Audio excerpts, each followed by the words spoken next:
শীতের কুয়াশা ঘেরা সকাল, চললাম পিকনিকে। মুক্ত বাতাস, বন্ধুদের হাসি আর মন খুলে আনন্দ করবার সুযোগ।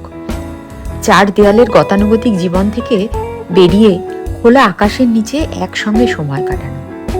কড়াইশুটির কচুরি, আলুর দম দিয়ে জমিয়ে ব্রেকফাস্ট সেরে সবুজে ঘেরা বাগানে বসে দেদার আড্ডা, ছবি তোলার হুড়োহুড়ি, নাচ গান, শুধু মজাই মজা।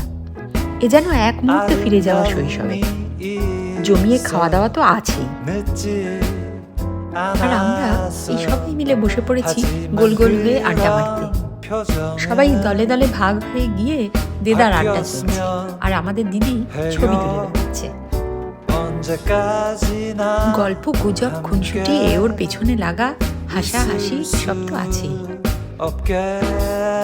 এইসব দেখে এমন কিন্তু ভাববেন না যে আমাদের অনেকদিন পরে সবার সাথে দেখা হবে।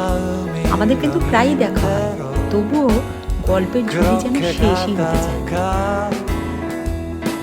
ঘাসে ঘাসে পা মেলাই, আনন্দে মন ভাসাই, গান হাসিতে সময় কাটাই।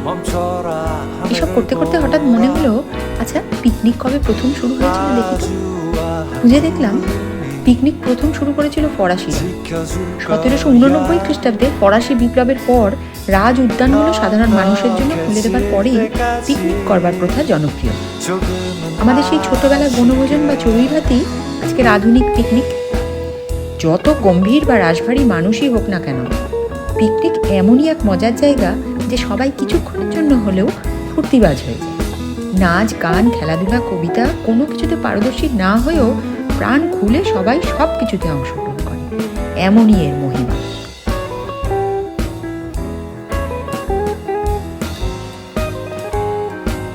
আর তারপরে চলে গেলাম কাছাকাছি সবজির বাগানে।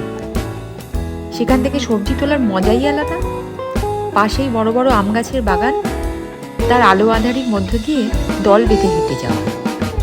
দিনের শেষে সূর্য ডুবে যায়, মনে রয়ে যায় স্মৃতি, একটা আবেগ,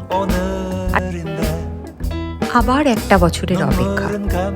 জীবনের এই ছোট্ট ছোট্ট আনন্দগুলোই মনের মণিকোঠায় রয়ে যায়। এই তো গেল আমাদের সুরছন্দের পিকনিকের গল্প। আপনার পিকনিকের গল্প আমাদের সাথে শেয়ার করুন আর সাবস্ক্রাইব করে আমাদের সঙ্গে থাকুন। ভালো থাকবেন, সুস্থ থাকবেন। নমস্কার।